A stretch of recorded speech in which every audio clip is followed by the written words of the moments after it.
Alors à partir de là, vous allez vous dire que je suis devenu fou. Donc laissez-moi m'expliquer. Ryder est un jeu mobile à plus de 100 millions de téléchargements qui pourtant aurait pu être développé par un débutant en programmation qui regarderait 2-3 tutos sur la création de jeux vidéo sur YouTube. Donc pourquoi ça a eu autant de succès? Pour moi, ce jeu fait partie d'un théorème qu'on va appeler les « ça n'a aucun sens mais ça fonctionne » ou l'effet Rocket League pour faire plus court. C'est-à-dire prendre au moins deux choses fatalement opposées et en faire un jeu. L'exemple de Rocket League est le plus proche de Ryder, du foot, des voitures, que quelqu'un me trouve un sens à ce combo.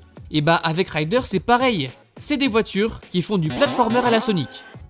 Comment ça non? Regardez-moi ces deux clips et trouvez-moi des différences, j'attends.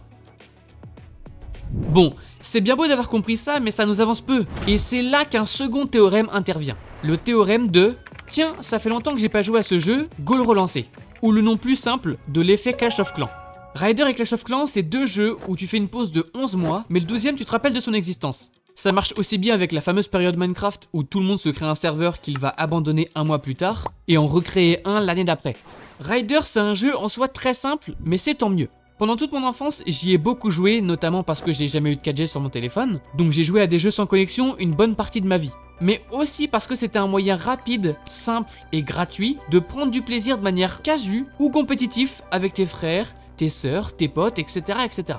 Pour jouer au jeu, il faut juste appuyer sur l'écran pour rouler quand t'es au sol et tourner quand t'es en l'air. Tout le monde peut y jouer. Même les moins gamers dans le tas peuvent facilement prendre en main les contrôles et s'amuser sur quelques parties, et c'est ça qui est fort. S'il mérite sa place dans les jeux mobiles les plus téléchargés au monde, ce n'est pas grâce à ses prouesses visuelles ou techniques, de par son histoire ou son Battle Pass, mais justement parce que peu importe qui tu es et le temps que tu as à lui disposer, Ryder sera toujours comme ce pote que tu ne vois pas assez souvent, mais qui est indispensable, parce que tu sais que quand tu le vois, c'est comme si vous ne vous étiez jamais quitté. Et c'est pour ça qu'ils ont sorti Ryder 2, ou Ryder World plutôt, mais c'est la même. Quand j'ai appris ça, je me suis empressé de regarder la date de sortie du jeu et... Oh! C'est comme mon anniv! Ce jour, ce mois, cette année...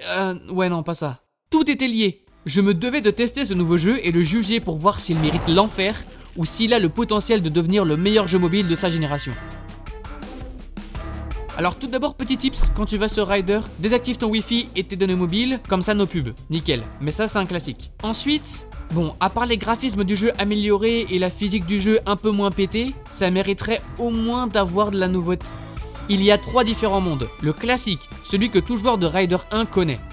Ensuite, un second monde qui arrive assez tôt, qui développe la mécanique des sols magnétiques. Très sympa, en plus les nouveaux obstacles sont assez inventifs.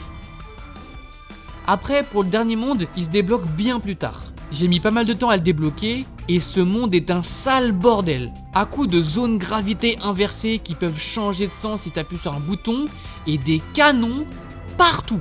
Limite, j'arrête de jouer, faites-toi ma place, non? Pendant que je fais le montage de cette vidéo, il y a une mise à jour sur le jeu qui rajoute un 4e monde. Alors j'ai pas eu le temps de le débloquer, mais apparemment la principale nouveauté c'est qu'il y a des plateformes de glace qui ne bougent pas quand t'atterris dessus avec tes roues. Par contre, si t'atterris dessus avec n'importe quelle autre partie de la voiture, la plateforme se brise sans détruire la voiture. En vrai ça a l'air hyper intéressant à jouer parce que avec l'expérience de plusieurs années de Ryder, instinctivement tu pars du principe que si tes roues touchent pas le sol, bah t'as perdu. En vrai, le jeu est cool, il fait passer le temps donc il répond à mes attentes. Il est pas révolutionnaire mais tant mieux, je préfère qu'il reste sur cette base solide. J'avoue que je partais pour dire que le premier jeu est meilleur que le second, mais les deux se valent en fait. Ils ont tous les deux leurs points forts et leurs points faibles, et j'ai vraiment premier degré apprécié jouer à Ryder World, donc la mission est réussie. Tout ce que je peux vous dire de plus, c'est de tester le jeu par vous-même et me donner votre avis en commentaire. Ou dans les avis Google Play Store du jeu, ce serait peut-être plus logique. Bon moi j'y vais, je retourne poncer le jeu, à la prochaine.